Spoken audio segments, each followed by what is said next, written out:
So how do we fix this? We see how there's wrinkles pooling at the waist. Everything else seems okay, but we have all of this happening. How do we fix that? You're in luck. I've started a new series, part of my Tricky Thursday, called Read the Wrinkles. And we're gonna learn what this means and what are these wrinkles trying to tell us. Let's get into it.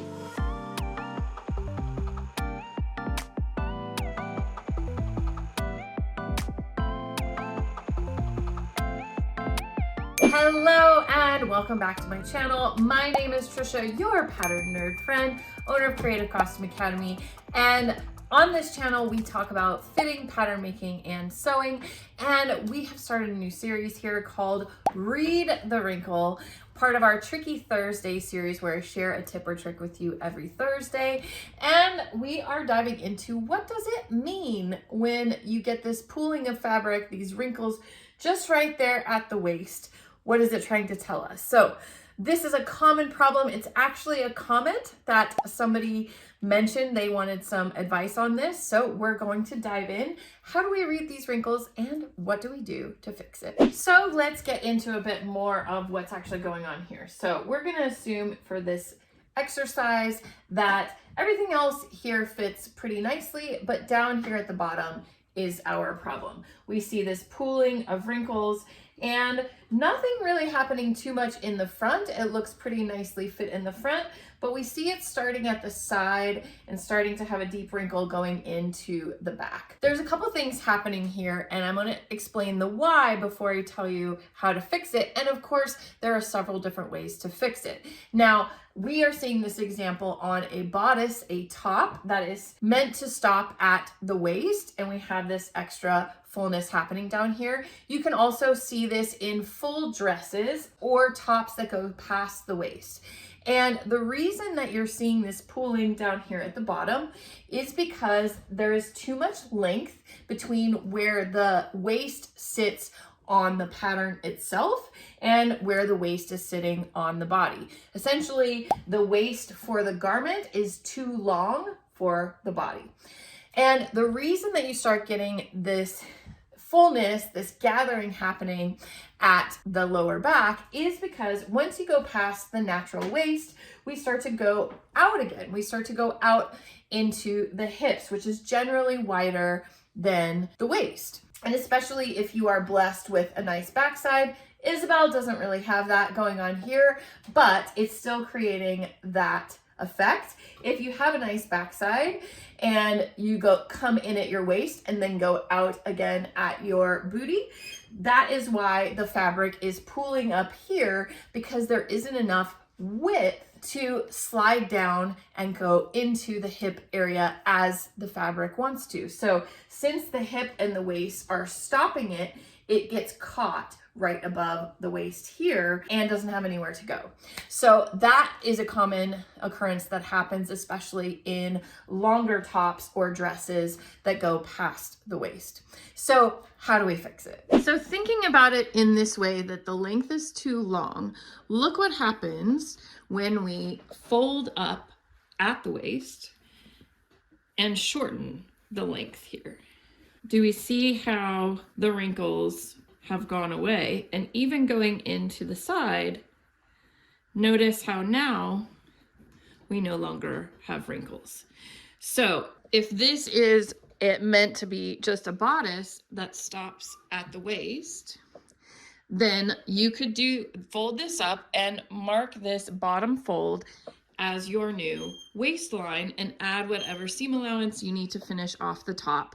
And there you go. You have fixed that extra wrinkles and fullness happening down at the waist. Now, looking at it from the side and going back to what we know about wrinkles, we kind of have a diagonal wrinkle coming here. Yes, it gets much deeper in the back, but if we think about our theories of wrinkles, and wherever our wrinkle is pointing up to either needs to go down, or where it's pointing down to needs to go up, then it makes perfect sense why we would fold this up, and then we aren't lowering this, but we are raising this waist. So here's what it looks like if I were to fold it to the outside, and the same thing would be true Now I could just mark this fold at the bottom as being where I want my new waistline to be. And now the back waist length has been shortened by a considerable amount that works now for the body and the garment. Now looking at this again and going with my dart theory that when you go into a fitting, everything is whether you need to take a dart away or add a dart, is I could do the same thing. And this would be what I would do if I was fitting a full dress or a long top that I wasn't going to finish at the natural waist. I would fold a dart out at where that extra fullness wants to come away.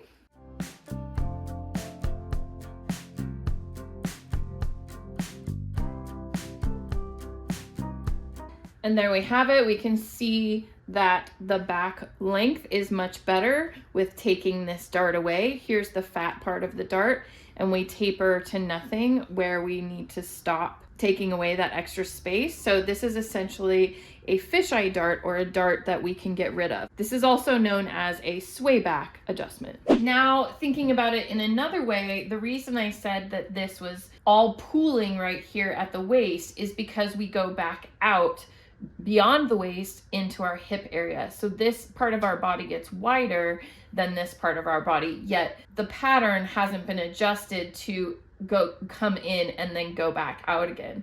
So this is another option that you can do, looking at those wrinkles again. Okay, so this needs to come down or this needs to go up. So if I were to open my side seams, notice how this is starting to smooth out.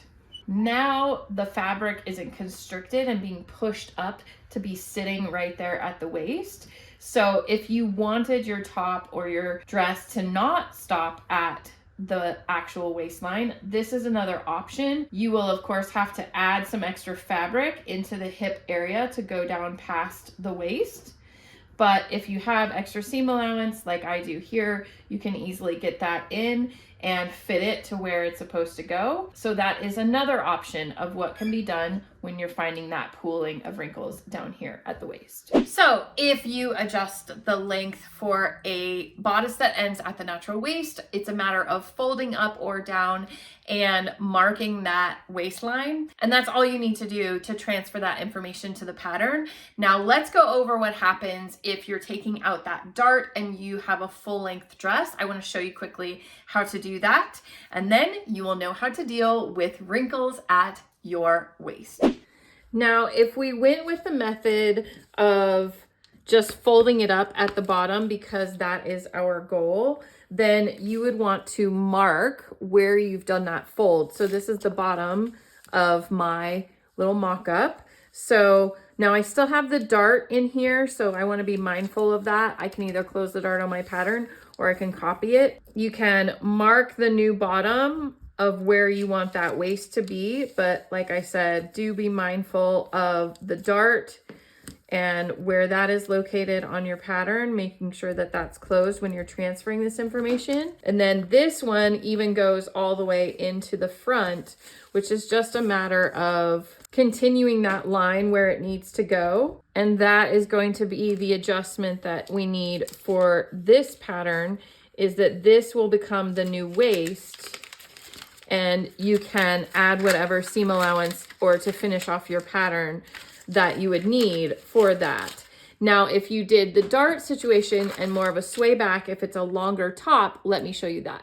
If you pinched out a dart at your waist and it's a top that goes past your natural waist into your hip area, then you will want to copy that dart onto your pattern. So it'll look something like this. This is the amount that I pinched out in the fitting, and with the rules of darts. Now, if your dart doesn't go to 0 at the side seam like ours did, you would just go as far as it goes and it would be the same theory. But you would cut along one of these dart legs here, and wherever it goes to 0, you would want to close that dart. And now you have gotten rid of that extra space. Now, by doing this adjustment, you can see here on my table that my center back is no longer a straight line. So you could no longer put this on a fold. You would have to either have a center back seam or you would want to correct it if you still wanted to put this on a fold. To correct it, you would want to tape it onto a new piece of paper to straighten out that center back. Now, this example I'm showing you does not have seam allowance included, so make sure when you're working with seam allowance that you pay attention to that. But this center back is originally on fold, so by taking out that extra length that we don't need, it creates a curve at the center back, which is fine and nice if you want to keep that as a seam. If you want to straighten it out, tape it onto new paper, connect your top and your bottom so you can see that I have a little bit of space right here that I'm essentially adding in by taking out that length. Now, if you don't want that extra space in there, you could measure what that is. Mine is 1/4 inch. And take it off of the side seam. So I'm gonna do 1/4 inch, and then I'm gonna blend back in to that side seam, and I'm gonna go up here to the underarm seam and take it off of there. And now I have made that adjustment to get rid of that length that doesn't work in the back, but still keep it so that I can cut this piece on a fold.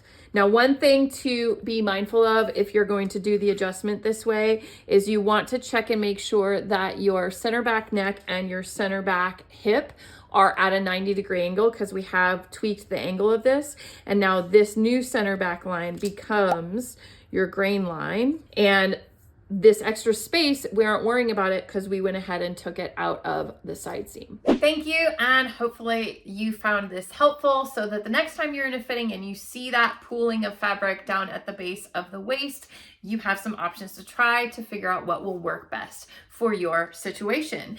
And if you are loving learning with my intuitive methods of pattern making, aka fitting, then you might enjoy my free pattern masterclass, which is located down below, which is a quick intro into the very basics of pattern making and learning with my unique intuitive teaching style. So I'd love to have you check that out. And if you are a pattern nerd, a pattern lover, you love learning about fitting, and you'd like to learn in person, get around other people who are also just fascinated by all of this stuff, then you are going to love PatternCon.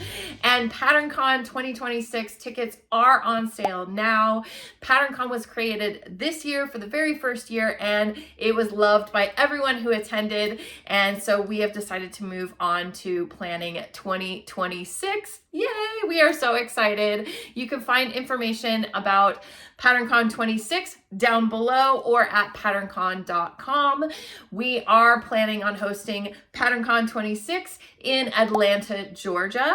And we have two amazing keynote speakers. We have the lovely Kenneth D. King, and we also have the amazing YouTube phenom here, Cornelius Quiring. And both of them are just going to give amazing insights and be a wonderful addition to PatternCon 26. We also have 44 classes offered by 20 teachers that is available, included in the ticket price, but classes are filled first come, first serve, and we do already have tickets sold and on their way, so you'll want to get a move on quickly if there's certain classes that you're really interested in.